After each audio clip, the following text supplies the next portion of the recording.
Res Publica Vox. Alors aujourd'hui, dans Res Publica, nous recevons Jordan Puissant, qui est candidat aux élections municipales de 2026 à Castanet-Tolosan et tête de liste de Unis pour Castanet. Il se présente comme l'alternative à la majorité sortante et porte un programme axé sur la baisse de la fiscalité, la maîtrise des dépenses, l'amélioration du cadre de vie, la sécurité, la circulation et la rénovation des équipements publics. Pendant 30 minutes, donc, nous allons discuter ensemble sur vos propositions, sur les priorités que vous avez pour Castanet, mais aussi éventuellement voir des contradictions possibles sur les grands enjeux qui structureront la campagne à venir, campagne des municipales qui se déroulera en mars 2026. Alors vous êtes avocat au barreau de Toulouse, si je ne me trompe pas, c'est ça ? Tout à fait. Voilà. Vous êtes spécialisé dans le droit fiscal et en droit public aussi administratif. Oui, tout à fait. Vous enseignez le droit fiscal et le droit public à l'université Toulouse-Capitole, Oui. et aussi à la Toulouse School of Management. Oui. C'est ça. Et donc, vous venez de passer presque 6 ans donc, dans l'opposition à Castanet-Tolosan. En quelques mots, quelle est la philosophie générale de votre projet ? On va voir en détail, évidemment, ce que vous avez prévu. Mais quelle est la philosophie générale de votre projet 2026 ? Alors, justement, sur le premier tract que l'on a diffusé dans le cadre de cette élection, on a axé certains points qui nous semblent les plus importants, à savoir la sobriété, de façon générale, repartir davantage sur de la rénovation de l'existant et moins sur des projets extrêmement dispendieux qui ne répondent pas nécessairement à l'attente de nos concitoyens. Se rapprocher aussi du concitoyen, parce qu'on a beaucoup parlé de démocratie participative sur les 6 dernières années. Pour autant, on en reparlera peut-être, on a eu des résultats très contrastés sur cette mise en œuvre, malgré le dévouement réel de certains membres de la majorité sur ces fonctions.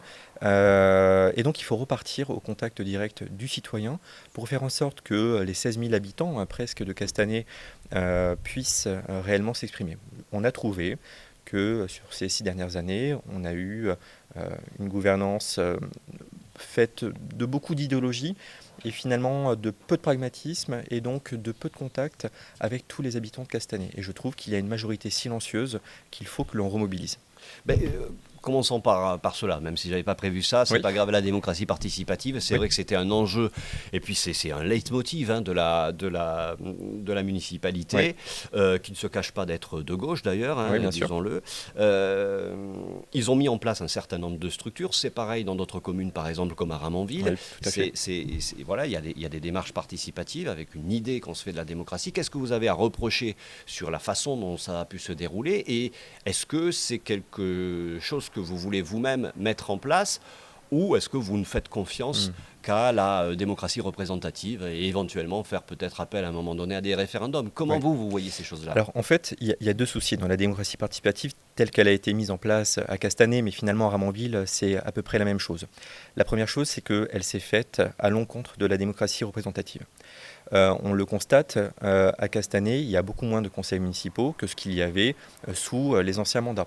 Donc le temps d'expression des élus, notamment d'opposition, qui sont quand même élus du suffrage, ce temps d'expression a nécessairement diminué.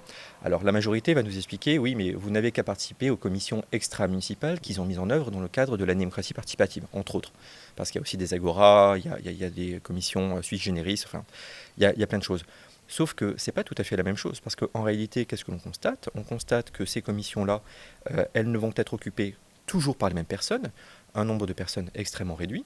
Donc on n'est pas réellement sur une démocratie participative qui rassemble l'ensemble des Castanéens. Et nous, en tant qu'élus d'opposition, on a un temps de parole qui a été réduit. Donc sur le seul plan de la démocratie représentative, je pense que ça pose une difficulté. Et puis après, il y a un second volet qui est, en tant que tel, est-ce que ça a marché ?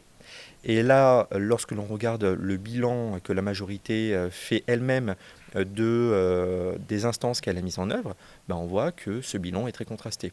L'adjoint, qui est justement chargé de la démocratie participative, nous l'a d'ailleurs expliqué sur les derniers conseils municipaux. On a malheureusement eu une désaffection sur les 6 ans de mise en œuvre des personnes qui s'étaient inscrites et à la fin, ils se retrouvent en tout petit comité souvent à décider de choses qui en réalité ont déjà été arbitrées par la mairie, donc en réalité à simplement parler un petit peu dans le vent, il faut le dire, et donc on n'a pas du tout atteint les objectifs qu'il s'était fixés. Et puis encore une fois, simplement pour terminer, on est une commune de 16 000 habitants, on ne peut pas admettre qu'une commission puisse fonctionner et puisse porter des projets qui normalement sont censés être structurants, uniquement autour de 100 personnes, de 50 personnes, de 20 personnes. C'est pas possible. Justement, comment on fait pour que cette démocratie participative ne soit pas excluante et qu'elle ne soit pas réservée essentiellement à des gens qui sont déjà des militants politiques, qui ont l'habitude de prendre la parole et d'avoir des opinions sur un certain nombre de choses? Comment vous faites, si demain vous arrivez à la municipalité, comment vous faites pour éventuellement mettre en œuvre cette participation? Peut-être ne voulez-vous pas de participation d'ailleurs, mais... Je pense que la participation est très importante parce qu'il faut toujours aller au contact des personnes pour aussi saisir tout au long du mandat comment la situation évolue, s'il y a des reproches que les gens expriment ou ressentent. Mais ça, en fait, ça ne passe pas par des mécanismes de démocratie participative tels qu'ils ont été mis en place, qui nécessitent finalement que les personnes aillent vers ces instances. La plupart des personnes, enfin en tout cas la plupart des Castanéens, ils travaillent. Donc c'est-à-dire que le matin ils partent, le soir ils rentrent. On peut comprendre qu'ils n'aient pas nécessairement envie, en plus de se rajouter ces instances de démocratie participative. D'autant plus que bon, il faut aussi les connaître. Donc il y a aussi une question de communication et tout ça c'est pas évident hein, et je ne peux pas le reprocher à la majorité. Mais donc, ce n'est pas forcément la bonne formule. Il peut y en avoir, mais ça ne doit pas prendre l'ampleur que ça a eu et qui a finalement divisé les forces de travail en plein de petites instances, alors qu'on aurait pu regrouper l'ensemble dans une instance de démocratie participative, pourquoi pas. Moi, je pense que la meilleure façon aujourd'hui d'impliquer les personnes dans la vie de leur ville, c'est d'aller les rencontrer. Et donc, ça nécessite, à intervalles réguliers, d'aller rencontrer les commerçants. Ça nécessite d'aller rencontrer à intervalles réguliers les citoyens, que ce soit dans des lieux de vie, en marché, en salle de spectacle, en salle associative, mais également chez eux. Et je pense que ça, c'est quelque chose qui est très important, et en tout cas, nous, c'est quelque chose que l'on souhaite mettre en œuvre, c'est-à-dire à intervalles réguliers, aller sur certains quartiers et aller directement parler aux gens, à leur domicile. Alors puisque nous en sommes à discuter justement de la vie citoyenne, on va parler, si vous le voulez bien, de la vie associative et comment vous la percevez.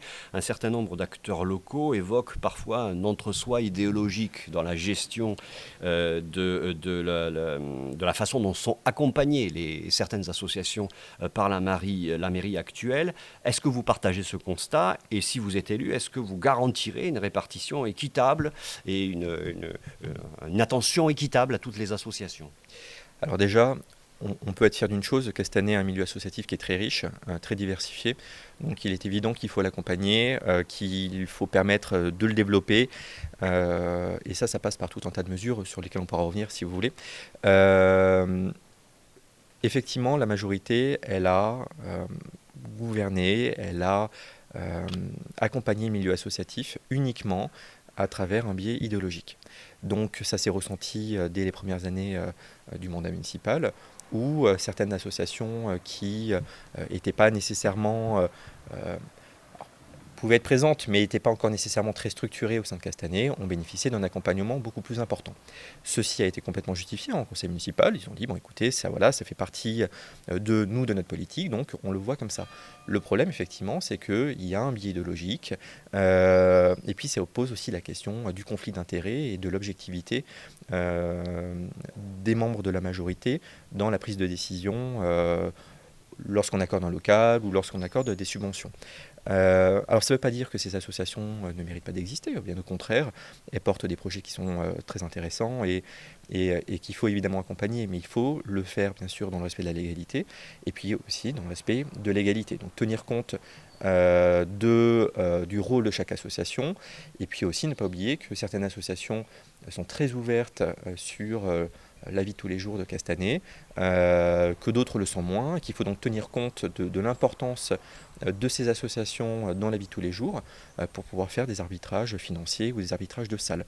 On a beaucoup d'associations à Castanet qui aujourd'hui réclament des salles, qui aimeraient changer de salle parce qu'il y a un problème de place, parce qu'il y a un problème de positionnement. Et je trouve que souvent, la majorité, sous prétexte que Ces associations que je ne vais pas citer, mais ont pu bénéficier de certains aménagements dans les années précédentes, sous prétexte ne les accompagnent pas plus et donc ne permettent pas leur développement. Eh bien ça, c'est dommage. Quelles sont les mesures, en quelques mots, que vous souhaiteriez mettre en place pour la vie associative ? Alors, déjà, je pense qu'il faut revoir de façon générale la politique d'attribution des subventions et surtout la politique d'attribution des salles. Sur les subventions, on est quand même... Alors, il y a eu une certaine augmentation en 6 ans, justement donc, pour accompagner le développement de ces nouvelles associations.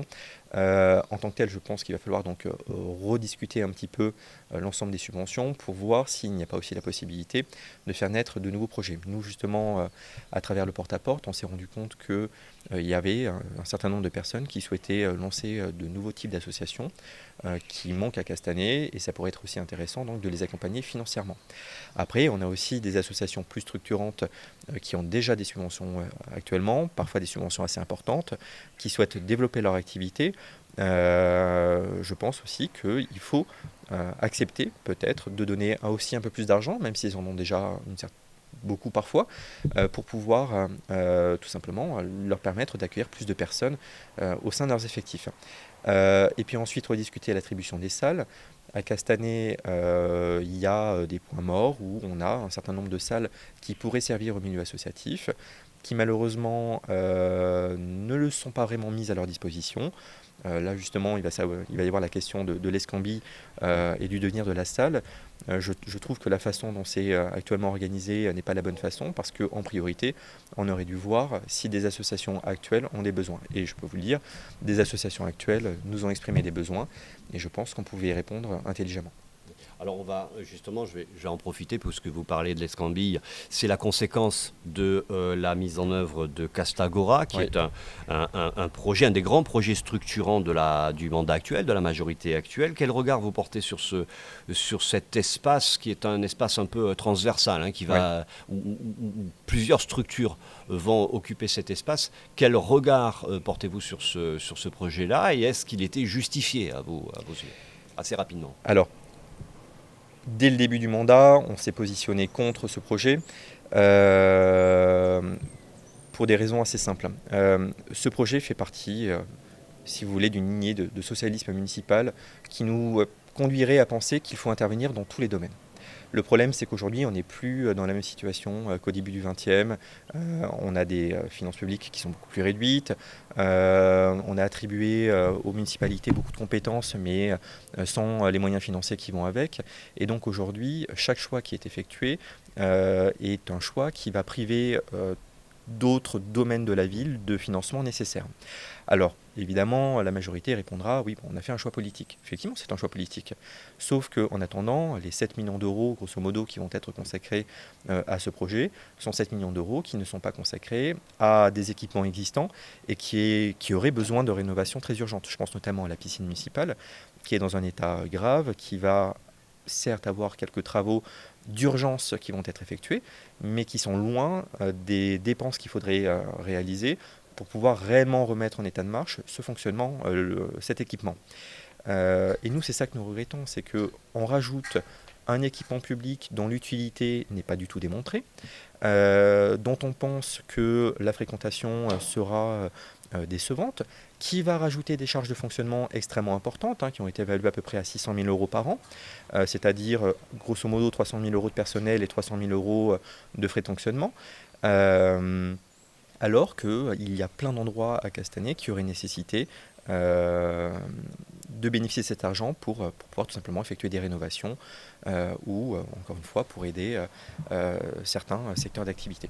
Voilà, et ça, c'est extrêmement regrettable. D'accord. En quelques mots, très rapidement, malgré tout, que deviendra ce lieu si jamais vous êtes élu? Ce sera toujours le projet de la municipalité précédente Alors, c'est assez difficile à dire. Oui. ne faut pas oublier quelque chose, c'est que donc il y aura une partie bibliothèque. Aujourd'hui à Castanet, il y avait une bibliothèque associative avec des bénévoles. Donc nous remplaçons par des agents qui seront donc payés sur de l'argent public. Donc on éteint aussi un petit peu l'activité associative, hein, disons-le aussi au passage. Pour l'instant, rien n'est arbitré. Rien n'est arbitré. Le fait est qu'on va hériter, si on est élu, d'un nouvel équipement public qui va coûter de l'argent. La question, ça va être effectivement comment est-ce qu'on va l'employer. Est-ce qu'on l'emploiera dans le sens qui a été dirigé aujourd'hui par la municipalité? Peut-être. Peut-être qu'on l'emploiera de façon différente, parce qu'après tout, comme je le disais il y a quelques instants, on aura aussi besoin de locaux pour d'autres activités. Bon, parlons d'argent maintenant, puisque vous l'avez évoqué. Alors, oui, on reviendra éventuellement sur les rénovations que vous avez prévues. Vous l'avez évoqué avec la piscine, mais il y a aussi les écoles et bien, oui, bien d'autres choses. On en parlera tout à l'heure. Mais la question de l'argent, elle a été aussi au centre de vos débats à l'occasion des différents conseils municipaux, oui, notamment autour de la fiscalité et particulièrement sur la taxe foncière, puisque Castanet fait figure à le taux de taxe foncière le plus élevé du département. Vous vous engagez, vous, à baisser la fiscalité. Oui. Alors, expliquez-nous comment vous allez faire pour baisser la fiscalité et ensuite on en viendra à peut-être une contradiction puisque toutes les rénovations que vous avez prévues coûtent de l'argent, bien sûr. Coûtent de l'argent. Donc bien comment sûr. Vous allez faire? Quelle est l'équation que vous allez mettre en place? Alors, il y a deux choses. Déjà, pour baisser la fiscalité, donc je rappelle, le taux de la commune, il est à 61,9%, ce qui est très élevé. Avec Ramonville, c'est premier avant Ramonville. Alors, on nous explique que oui, mais les bases à Castanet sont faibles. Oui, cela dit, ça, les bases à Castanet de location, c'est-à-dire oui, sont faibles. Sont plus faibles qu'à Ramonville. Ce qui fait qu'en fait, on arrive à un certain équilibre par rapport à une commune comme Ramonville. On est dans la moyenne. Pour autant... Mais la municipalité vous reproche également que, à l'époque, c'est l'ancienne municipalité, celle d'Arnaud Lafont, qui avait mis en place cette taxe-là, ce taux-là à 70% presque. Sauf qu'à l'époque, le maire l'avait mise en place pour une structuration financière qui en fait accompagnait la disparition de la taxe d'habitation. Et derrière, il n'y avait pas vocation à maintenir le taux à 61,9. Mais bon, je ne vais pas rentrer dans le projet financier qui était en place, ça appartenait donc à Arnaud Lafont. Ceci dit, donc aujourd'hui, on a un taux qui est très élevé. Moi, je rappelle qu'en début de mandat, il y a eu une manne financière, justement, du fait de la compensation de la taxe d'habitation, qui aurait permis déjà en début de mandat une baisse de la taxe foncière. Elle n'a pas été mise en œuvre par la majorité et pourtant à chaque vote du budget, on l'a rappelé, on le regrette, nous on la mettra en œuvre. Alors comment est-ce qu'on va le financer? C'est très simple, il va falloir réduire les dépenses. Nous pensons que, alors il ne faut pas oublier quelque chose, c'est que de façon générale, les charges générales ont augmenté de 30% en 6 ans, ce qui est extrêmement important. Alors certes, il y a l'inflation, il y a tout un tas de raisons qui peuvent également l'expliquer, mais le fait est que cette augmentation, elle est très importante. Donc il y a des domaines dans lesquels il va falloir rationaliser. On va devoir se poser la question de sur tel ou tel service public. Est-ce que vous les avez déjà identifiés? Parce que c'est quand même ce que vous reproche aussi la mairie. Le maire sortant, lorsque je l'ai interviewé, il m'a dit promettre une baisse de taxes foncières, ce n'est pas réaliste.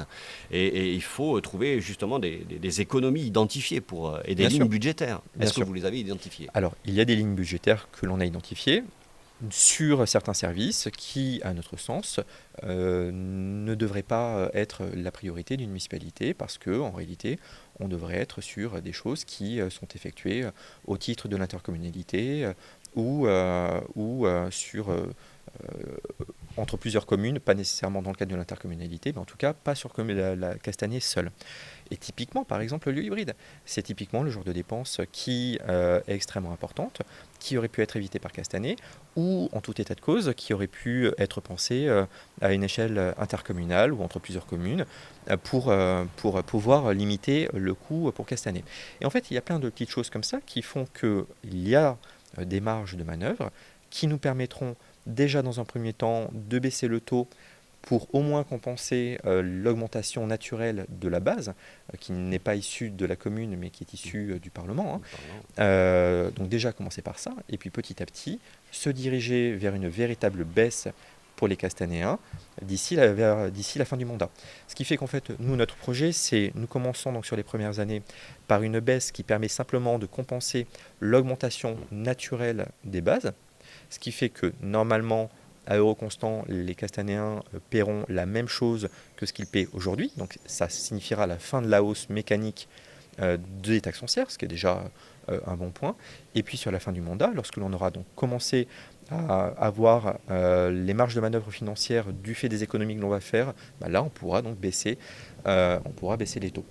Et puis après, ça va nécessiter effectivement de se poser la question, forcément moins de rentrée fiscale, donc comment est-ce qu'on fait les investissements? Les investissements, il faut les rediriger. Nous, on n'est pas, si vous voulez, dans des projets politiques qui vont nécessiter de créer de nouveaux équipements. Au contraire, justement, je fais un aparté, mais lorsqu'on regarde les sondages nationaux, on se rend compte que ce que veulent les gens, c'est que les politiques s'occupent bien des équipements existants et arrêtent d'effectuer des dépenses très importantes avec de l'argent public sans cadre cohérent. Nous, c'est exactement ce que l'on souhaite faire. On souhaite s'occuper des équipements existants et donc ne pas créer de nouvelles charges de fonctionnement. Lorsque vous créez un lieu hybride, encore une fois je reviens à ça, mais lorsque vous créez un lieu hybride, non seulement donc, vous avez la dépense d'investissement, mais derrière vous créez une dépense de fonctionnement. Nous, en rénovant l'existant, non seulement donc on ne crée pas de nouvel équipement, donc on ne sera pas sur de nouvelles dépenses de fonctionnement, mais en plus, en rénovant l'existant, on va pouvoir réduire les dépenses de fonctionnement parce qu'on aura fait des économies énergétiques, parce que peut-être qu'en structurant mieux le service qui est associé, on va aussi pouvoir un petit peu rogner sur des choses qui coûtent très cher et qui, mis bout à bout, nous permettront donc de permettre la baisse de la taxe foncière. D'accord, et donc dans ces cas-là, vous y intégrez la rénovation des bâtiments municipaux, de la piscine, vous l'avez évoqué, des écoles. Qui est pour nous une priorité. Mais c'est le sens de la sobriété, c'est arrêter de créer de nouveaux équipements qui ne sont pas utiles à tous les Castanéens, parce que je rappelle encore une fois que beaucoup de Castanéens ne profitent pas de tous ces équipements, tout simplement parce qu'ils travaillent, qu'ils n'ont pas le temps, et se remettre en priorité les équipements qui eux sont vraiment utiles à tous. Je pense notamment à la question de la voirie, alors qui est une compétence partagée avec le SICOVAL, mais sur laquelle il faut faire beaucoup plus d'efforts. Et de façon générale, de tous les services publics administratifs, si vous voulez, les plus importants pour les Castanéens, qui sont utiles pour tous et qui doivent être notre priorité. Donc on va, si vous voulez, réarticuler la priorité de ces services publics en allant plus vers des services publics régaliens qui sont vraiment utiles à tous et peut-être en finançant un petit peu moins des services publics très dispendieux, donc qui nécessitent beaucoup de fiscalité, mais qui malheureusement ne profitent pas à tous. Ouais. Il y a une question aussi que vous avez dans votre programme, c'est la question de la sécurité. Ouais. Alors moi, j'ai pas les chiffres sur Castanet, mais est-ce que c'est véritablement une question qui se pose à Castanet, la question de la sécurité? Alors quand je dis sécurité, ça peut être évidemment les biens et les personnes. Bien sûr. Je pense qu'effectivement, il y a deux choses. Déjà, il y a le ressenti. De façon générale, en France, il y a un ressenti d'augmentation de l'insécurité, même si les chiffres sont plus contrastés. Et puis, après, il y a les chiffres. À Castanet, les atteintes aux personnes, on ne peut pas dire qu'il y a une envolée extraordinaire. En revanche, les atteintes aux biens et de façon générale, les incivilités du quotidien, même si elles, on ne peut pas réellement les chiffrer, effectivement, en perception, on voit bien qu'elles ont augmenté. Que il y a à Castanet réellement des points de deal qui se sont mis en place, il y a des incivilités sur certains équipements collectifs, sur certains immeubles qui sont réels, que la gendarmerie essaie de traiter comme elle peut, mais elle-même a ses problèmes d'effectifs. On a un certain nombre de cambriolages, enfin on a un certain nombre de faits qui font qu'aujourd'hui on a un certain nombre de Castanéens qui se sentent moins en sécurité. Il y a aussi la question de l'éclairage qui, je pense, n'a pas amélioré le ressenti. Vous reviendrez dessus sur la question de l'éclairage? Oui, bien sûr qu'on reviendra dessus. D'accord. Alors, il ne s'agit pas d'allumer à tout va les lumières sans distinction. Je pense qu'il y a certains quartiers, effectivement, où il n'y a pas forcément de nécessité d'avoir un éclairage permanent, mais en revanche, il y a d'autres endroits où on a réellement ressenti un besoin, parce que les Castanéens nous l'ont exprimé.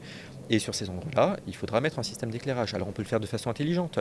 Il y a des systèmes de reconnaissance automatique qui permettent, lorsqu'une personne passe, de repérer ce passage, donc de réaugmenter la puissance de l'éclairage, et puis lorsqu'il n'y a personne, de la baisser. Et puis à côté de ça, renforcer notre système de vidéoprotection qui n'a pas évolué en 6 ans, pour des raisons, je pense, essentiellement idéologiques. Donc essayer de le réaccentuer. Pourquoi pas d'ailleurs le travailler à l'échelle intercommunale, parce que je sais que c'est un projet qui est aussi porté par d'autres candidats dans d'autres villes. Sylvie Brault, par exemple, à Sylvie Brault, Ramonville. par exemple, à Ramonville. Et justement, je pense que ça a d'autant plus d'intérêt que la majorité elle-même, aujourd'hui, reconnaît que l'usage de la vidéoprotection permet aujourd'hui d'avancer dans des enquêtes policières. Très régulièrement, nous, on pose la question au conseil municipal donc du taux d'efficacité, on va dire ça comme ça, de l'usage de ces vidéos, et il est extrêmement haut, entre 50 et 70% selon les années. Donc c'est extrêmement haut. Ça veut dire qu'à chaque fois qu'on consulte, que les services de police consultent ces vidéos, eh bien, plus d'une fois sur deux, ça permet de résoudre une affaire. Et donc je pense que notamment pour les atteintes aux biens, si ça peut permettre eh bien, de faire cesser des activités de cambriolage, si ça peut permettre aussi de dissuader, ben, je pense que c'est une bonne mesure. Et puis à côté de ça, il y a les effectifs de police municipale. Aujourd'hui, il y a 6 agents dans un d'accueil à Castanet. Dans la mesure du possible, on aimerait un petit peu l'augmenter. Après, évidemment, il y aura aussi un arbitrage financier à faire. On le verra en fonction des marges de manœuvre que l'on aura réussi à se dégager d'ici mi-mandat. Alors on va essayer de prendre un exemple concret qui relève de l'incivilité, par exemple. On va essayer d'être court parce qu'on a déjà fait beaucoup. Mais oui, vous allez dire les poubelles. C'est exactement. Ce sont, ce sont les déchets sauvages comme ça dans la rue. Alors évidemment, la municipalité a essayé de mettre en place un dispositif pour contraindre les gens à ne plus jeter leurs déchets comme ça dans la rue. Encore une fois, c'est un problème qui se pose à Ramonville, par exemple, et puisque c'est la situation est assez similaire. Là, qu'est-ce que vous préconisez pour que, enfin, il n'y ait plus autant de déchets dans les rues de Castanet, pardon. Alors vous voyez, c'est terrible parce qu'effectivement, nous, dans le cas du porte-à-porte, le premier sujet qui revient en ville, de façon générale, c'est la propreté, parce qu'au-delà des poubelles, c'est vrai qu'on a beaucoup de rues qui présentent des déchets, et on a l'impression que il ne se passe rien, que des déchets peuvent rester une semaine, 2 semaines dans les rues sans qu'il se passe rien. Et donc on a bien senti que les Castanéens étaient très sensibles sur ce sujet et que ça avait tendance à les agacer. La question des poubelles en elle-même est plus délicate. Il y a eu à un moment donné un choix politique d'installer des colonnes enterrées. Je pense que c'est un bon système, mais qui a mal évolué. Pourquoi il a mal évolué? Parce qu'aujourd'hui c'est géré donc par le SICOVAL et il y a une tarification lorsque l'on ouvre la poubelle et que l'on met des déchets. Il est vrai, et le SICOVAL a tout à fait raison sur ça, que en soi, lorsqu'on l'utilise normalement, le tarif a tendance, le tarif donc de traitement des ordures ménagères, a tendance à baisser pour les utilisateurs. Sauf que psychologiquement, on sait très bien que ça ne se passe pas comme ça. À partir du moment où on sait que chaque ouverture va nous coûter de l'argent, eh bien, les personnes qui sont les moins délicates vont avoir tendance à ne pas l'utiliser, outre le fait que parfois c'est un petit peu compliqué parce qu'il faut récupérer la carte, etc. Et donc vont mettre des poubelles à côté de ces colonnes enterrées. Donc c'est déjà le premier axe en fait. Le premier axe qui se passe au SICOVAL, c'est est-ce que ce moyen de financement qui a été mis en œuvre par le SICOVAL est un bon moyen ou pas. Nous, on a tendance à penser que ce n'est pas forcément le moyen adéquat et il faudra donc le retravailler.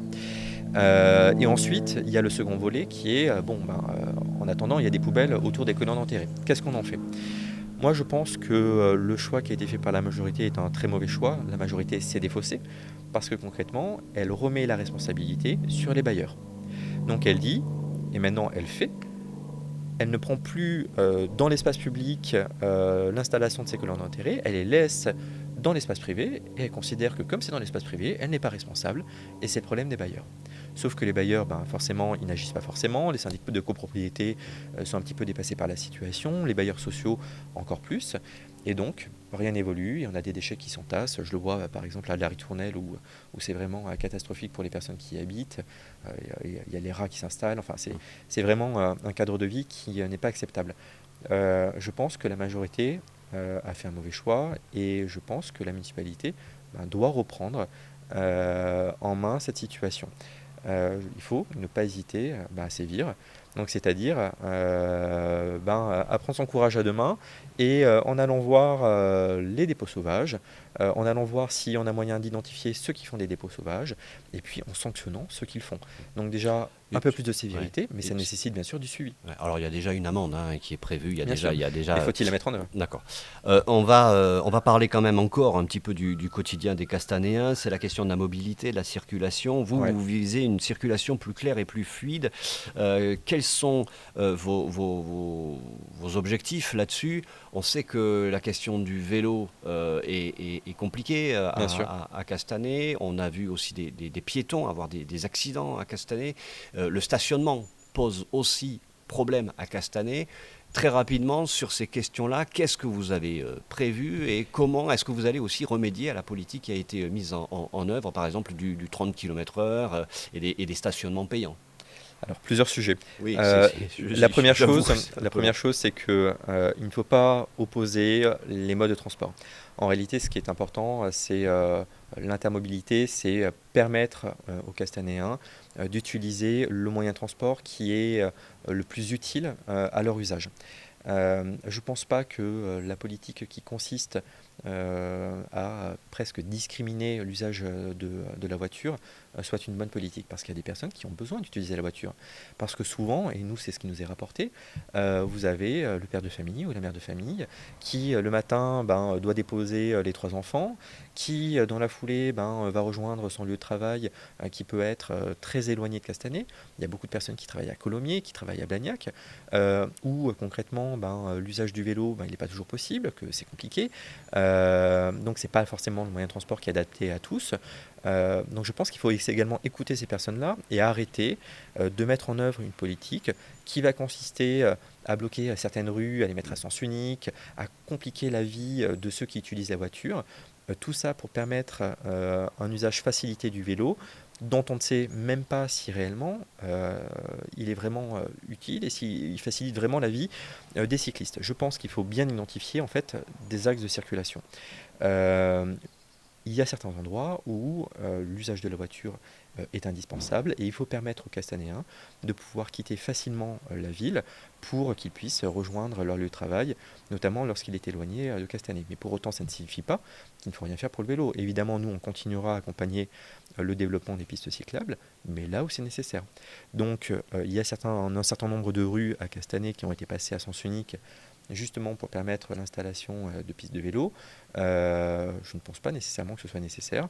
À part compliquer la vie des automobilistes, ça n'a pas nécessairement simplifié la vie des cyclistes. Et en plus, ça a été mal perçu et ça n'a pas du tout amélioré la sécurité. Donc il faut retravailler ce schéma de mobilité au sein de la ville et je pense qu'il y a plusieurs axes qui sont possibles. Et puis il y a la question du stationnement, j'y tiens parce que c'est aussi très important, notamment pour les commerçants. Beaucoup de commerçants se sont plaints de la gestion du stationnement à Castanet. Là encore une fois, quelles sont les réponses que vous allez leur apporter? Alors, évidemment, il y a certains axes particuliers à Castanet. Nous, on a fait le tour des commerçants, donc on a bien identifié là où il y avait une difficulté en termes de stationnement. Il va donc falloir y travailler. Une restructuration, notamment du parking des Ormes, va sûrement s'imposer, parce qu'il y a moyen de gagner un petit peu de place.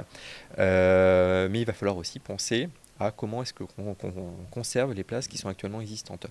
L'avenue Toulouse, l'avenue de Lauragais va continuer à évoluer. On est sur une avenue qui est extrêmement commerçante. On a beaucoup d'habitants, notamment qui viennent des coteaux, qui ont besoin donc, de pouvoir stationner facilement. Il va falloir donc préserver ces moyens de stationnement et éventuellement les développer. Il y a certains axes de développement qui peuvent exister, notamment autour des halles. Il va falloir donc en discuter. Et puis bien sûr, il va falloir aussi continuer cette politique qui consiste à permettre d'avoir de ne pas avoir de véhicules qui stationnent sur place trop longtemps. Donc il faut faire passer bien sûr la police municipale plus souvent pour sanctionner ceux qui occupent des places depuis trop longtemps. Et beaucoup de commerçants justement nous disent peut-être que la police municipale pourrait passer un petit peu plus pour éviter que des personnes occupent indéfiniment ces places-là. Donc permettre le flux Et puis, en même temps, essayer d'ouvrir de nouvelles voies qui nous permettent de créer de nouvelles places supplémentaires sur les axes les plus structurants. Et puis après, il y a deux autres questions. C'est, comme je le disais au début, donc l'intermobilité. Comment est-ce qu'on va rejoindre la ligne C du métro lorsqu'elle sera donc mise en place à la Beige? Là, il y a une voie donc sur la route de la Beige qui va falloir vraiment repenser parce que il va falloir faire passer les vélos, c'est important, parce que là, clairement, on pourra aller en vélo à la Beige sans difficulté et ensuite prendre le métro, et ça, je pense que ce sera intéressant, ou éventuellement prendre la voiture, mais également prendre le bus. Et comment on fait passer donc, tous ces moyens de transport sur des voies qui actuellement sont existantes et sont exiguës? Il y aura un travail à faire avec le SICOVAL, avec le département, avec la région, pour pouvoir nous permettre justement, en utilisant ces différents moyens de transport, de ne pas les opposer, mais justement d'accompagner, eh bien, à un moment donné, certes, sur une certaine zone, le vélo, puis après, la possibilité d'utiliser la voiture ou la possibilité d'utiliser le métro. D'accord. Voilà. Et je reviens juste sur un dernier élément, parce que vous m'avez demandé la vitesse de circulation. En soi, dans certains quartiers de Castanet, évidemment que le 30 km/h se justifie, mais concrètement, on était déjà à 30 km/h. Dans un quartier extrêmement résidentiel, vous n'étiez pas à 90. Donc finalement, ça n'a rien changé. En revanche, il y a certains axes où on peut s'interroger. Est-ce que le 30 km/h va être justifié dans des axes extrêmement passants? Encore une fois, route de la Beige, zone de Vic, on peut s'interroger sur la pertinence d'avoir une vitesse qui est beaucoup trop basse et qui, disons-le, n'est respectée par personne. Donc peut-être effectivement aussi arrêter, j'ai envie de dire, d'ajouter de nouvelles contraintes aux Castanéens et un petit peu les libérer et leur permettre d'avoir une vitesse certes un peu plus élevée, mais qui reste raisonnable et qui ne soit pas, si vous voulez, frustrante et finalement inutile. Quelle idée vous vous faites, vous, de la politique culturelle d'une municipalité et d'une ville comme Castanet? Alors déjà quand même deux choses. Il ne faut pas oublier que même sous l'ancienne municipalité, même à qui on peut reprocher plein de choses, mais néanmoins, sous l'ancienne municipalité, il y a eu un travail culturel extrêmement important qui a été effectué, une offre culturelle qui était déjà extrêmement riche, des équipements publics d'ailleurs en ce sens, je pense à l'école de musique, des choses ont été faites. Donc la majorité actuelle a continué à développer cette politique culturelle, mais elle n'est pas partie de zéro. Nous, ce sera pareil. On continuera dans cette lignée. Il n'est pas question d'imposer une culture en particulier. Il n'est pas non plus question de sacrifier la culture à Castanet. Je pense qu'il faut laisser... alors déjà, il faut diversifier la programmation, qui d'ailleurs ne répond pas uniquement de Castanet, mais qui peut répondre aussi à... Vous ne la trouvez pas suffisamment diversifiée à Castanet? Disons que... encore une fois, mais ça rejoint aussi l'investissement associatif, c'est-à-dire qu'on retrouve souvent les mêmes personnes qui s'investissent et dans l'associatif et dans la culture castanéenne. Et est-ce que ça parle aux 16 000 habitants? Pas nécessairement. Alors après, on a aussi quand même une certaine chance, c'est qu'à Castanet, nous sommes donc dans un périmètre urbain toulousain qui offre dans son ensemble une diversité culturelle qui est extrêmement intéressante et qui me ramène donc aussi à une simple constatation, c'est qu'il y a beaucoup de Castanéens qui consomment la culture différemment de celle qui est proposée à Castanet. Je pense que ça peut être intéressant, donc soit effectivement de développer une offre qui soit plus diversifiée, soit de permettre à ces Castanéens, je pense notamment aux plus jeunes, d'accéder à une offre culturelle que peut-être la ville de Castanet n'offre pas, mais en leur donnant peut-être un petit coup de pouce. Vous allez hériter d'un PLU qui a été voté dernièrement. Ouais. On ne va pas revenir évidemment en détail sur ce PLU, ce serait beaucoup trop long. En revanche, vous vous êtes étonné, voire même vous êtes posé la question des 80% de logements sociaux qui sont envisagés, voire plus envisagés dans certains périmètres sur ce fameux PLU. Ouais. Quelle est votre position sur ce niveau de programmation et faut-il rééquilibrer, voire même revoir les orientations de ce PLU assez rapidement, si vous voulez? Alors très rapidement, oui, il faut revoir le PLU, ça c'est évident. Alors il y a des bonnes choses qui ont été faites. Je pense que sur la question de la requalification de certaines zones dans Castanet, on est totalement en adéquation avec ce qui a été fait dans le PLU. Il y a certains bâtiments collectifs ou maisons individuelles qui sont très délabrés. et où effectivement on pourrait un petit peu densifier, mais tout en restant bien sûr aussi une ville à taille humaine. L'idée n'est pas de compliquer encore plus la circulation ou l'accès aux services publics. En revanche, sur la question spécifique des logements sociaux, moi je ne vois pas comment on peut faire de la mixité sociale lorsque l'on atteint des taux de logements sociaux qui sont aussi importants. On n'est pas sur réellement de la mixité. Alors oui, bien sûr, dans les 85% qui sont prévus, voire 100% de logements sociaux, on a différentes typologies de logements sociaux, mais pour autant, on reste quand même sur du logement social qui, précisons-le quand même, a un gros défaut. Il existe tout un tas d'exonérations fiscales pour les logements sociaux sur un certain nombre d'années après la construction de ces logements. Donc on est sur des logements qui ne rapportent pas nécessairement de la fiscalité, mais qui pour autant vont amener donc de la population en plus, qui a évidemment besoin de services publics, qu'il va bien falloir financer.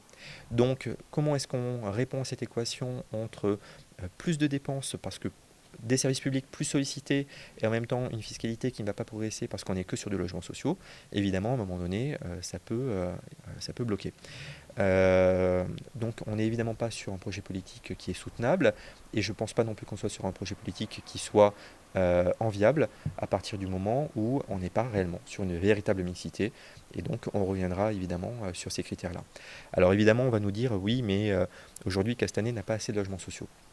C'est vrai, mais c'est pas parce que Castanet est un petit peu en retard sur la production de logements sociaux qu'il faut faire du tout logement social. Encore une fois, il faut mesurer, et même si ce sera très progressif et probablement très long, la mixité, il faut la penser bien en amont et permettre de la répartir sur toutes les zones, ce qui nous permet aussi vraiment d'avoir du vivre ensemble et donc d'avoir de la maison individuelle avec peut-être des classes plus aisées et d'avoir du logement social avec des personnes qui ont des rémunérations de classe moyenne ou des rémunérations plus fragiles. D'accord. Alors on va faire de la politique politicienne maintenant. Vous avez intégré dans votre liste, qui sera d'ailleurs prochainement dévoilée en janvier je crois, Arnaud Lafont qui est l'ancien maire. Ouais. De Castanet, il est resté très longtemps à Castanet. Pourquoi l'avoir intégré dans votre équipe? Que peut-il vous amener? Et est-ce que vous n'avez pas peur que les gens aient l'impression que c'est un petit retour en arrière? Alors deux choses. Déjà, nous constituons une liste qui est apartisane. Donc nous ne sommes affiliés à aucun parti politique. Aucun parti politique ne nous soutient. On a demandé l'investiture à aucun parti. Il y a quand même des sensibilités dans votre... Bien sûr qu'il y a des sensibilités, mais ce sont des sensibilités qui sont très diverses. C'est-à-dire qu'on a des gens du centre, on a des gens à droite, on a des gens à gauche. Et nous, ce qui nous intéressait, c'est travailler plutôt sur les axes de campagne, sur les axes de travail qui seront les nôtres si on est élu, plutôt que de travailler sur des appareils politiques qui ne font que réitérer des débats nationaux qui n'ont pas lieu d'être au niveau local et qui divisent plus que ce qu'ils rassemblent. Donc notre idée, c'était de rassembler, et c'est pour ça que je le dis, nous aurons dans notre liste des personnes qui étaient préalablement colistiers dans 4 anciennes listes en 2020, c'est-à-dire les listes de Véronique Momy, de Thomas Berger, de Patrice Tournon et même de Bernard Bagnéris. Donc on souhaitait un rassemblement qui soit évidemment très large. Concernant la présence d'Arnaud Lafont, moi je l'ai sollicité parce que je pense qu'il a une expérience qui peut être utile à Castanet. N'oublions pas qu'il a été maire pendant 20 ans, qu'il a très clairement structuré la ville de Castanet. Aujourd'hui, rares sont les équipements qui existent à Castanet qui ne sont pas issus d'Arnaud Lafont. Arnaud Lafont avait une vision qui, je pense, à la fin a été critiquée à raison parce qu'effectivement, à un moment donné, il y a eu beaucoup de constructions qui sont arrivées en même temps. Il y a eu un sentiment de trop-plein qui est légitime, qui est justifié.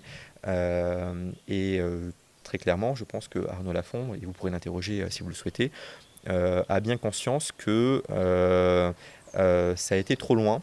Et d'ailleurs, c'était, je pense, pas tout à fait son objectif. Notre majorité ne portera pas un retour en arrière. Notre majorité porte justement de nouvelles idées qui sont en adéquation avec leur époque, qui répondent aux envies des Français aujourd'hui, c'est-à-dire d'avoir une politique responsable et sobre, et répondra aussi à la question du défi du logement, mais sans construire à tout va des logements un petit peu partout à Castanet. Donc pour ceux qui s'inquiètent et qui pourraient se dire Arnaud Lafont, sa présence signifie qu'on va repartir sur la construction à tout va. Ce n'est absolument pas le cas. En réalité, on restera plutôt dans la ligne de la majorité actuelle, c'est-à-dire requalifier des endroits qu'ils nécessitent, mais pas artificialiser des terrains qui aujourd'hui sont très bien en tant que non bâtis, donc en terrain agricole ou en terrain d'autres usages.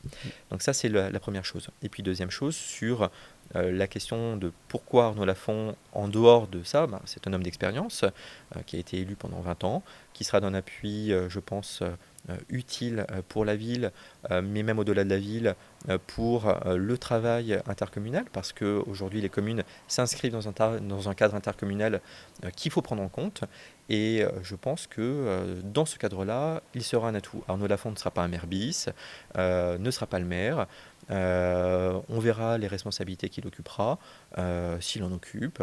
Après tout, il n'y a aucune obligation. Mais il faut bien comprendre que le maire, ce sera moi, et que je m'occuperai aussi, que je m'entourerai également de nouvelles personnes dans le cadre donc, d'une politique complètement renouvelée. Donc Arnaud est un atout. Arnaud n'est pas destiné à devenir le nouveau maire de Castanet. D'accord. Alors je sais que vous voulez pas l'évoquer parce que il y a le national et puis il y a le local. Il n'empêche pas mal que il y a quand même une question qui se pose. Elle se pose principalement à la gauche aujourd'hui, mais j'aimerais quand même vous faire réagir à cela. On a un parti politique qui s'appelle la France Insoumise, qui a des positions plus que polémiques et des choix politiques plus que polémiques. Aujourd'hui, la gauche, donc ce seront vos opposants, va devoir composer éventuellement avec ce parti politique. Quel regard vous portez sur cette question-là, et est-ce que ça va être une question pour vous dans la bataille politique? Moi, comme je vous l'ai dit, notre liste fait l'union de personnes qui sont très diverses. Donc on retrouve autant des personnes de gauche que de droite. Donc si vous voulez, on ne veut vraiment pas se positionner par rapport à des questions de politique nationale, d'autant plus qu'aujourd'hui, on le voit bien, elles électrisent un petit peu les passions. Il n'empêche que ces choix qui sont faits localement, ils ont aussi une incidence et des conséquences.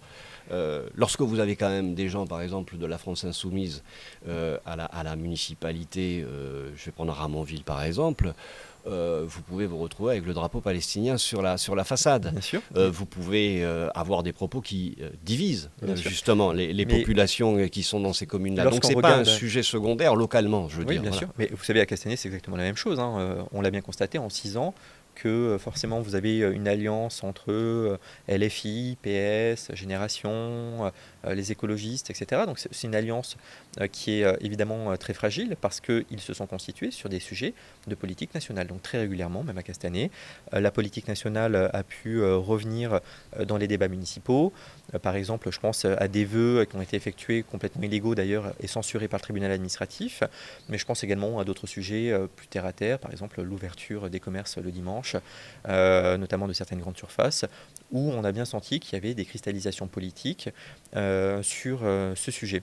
Moi, je pense que ce n'est pas du tout un avantage de raisonner effectivement sur des sujets de politique nationale. Je pense que la majorité aussi en a beaucoup souffert, donc on ne souhaite pas le reproduire. Après, ce que je constate, c'est que dans le cadre de cette élection, il est évident que cette cristallisation politique nationale va éventuellement avoir des incidences, parce qu'on a de plus en plus de personnes qui sont un petit peu radicales dans leur position, alors qu'en réalité, si on se place vraiment dans le spectre des compétences du maire local et dans le spectre des compétences de l'intercommunalité, on a des compétences qui sont non pas réduites, mais qui sont en tout cas bien circonscrites, et il faut agir dans le cadre de ces compétences. Et moi, je pense que se diviser sur des sujets nationaux sur lesquels finalement on n'a aucune maîtrise, c'est oublier le sens de l'action municipale et c'est oublier le fait qu'un maire doit parler à tout le monde, que ce soit des personnes entre guillemets de son camp ou des personnes qui ne sont pas de son camp, et donc c'est être au contact de tous. Et malheureusement,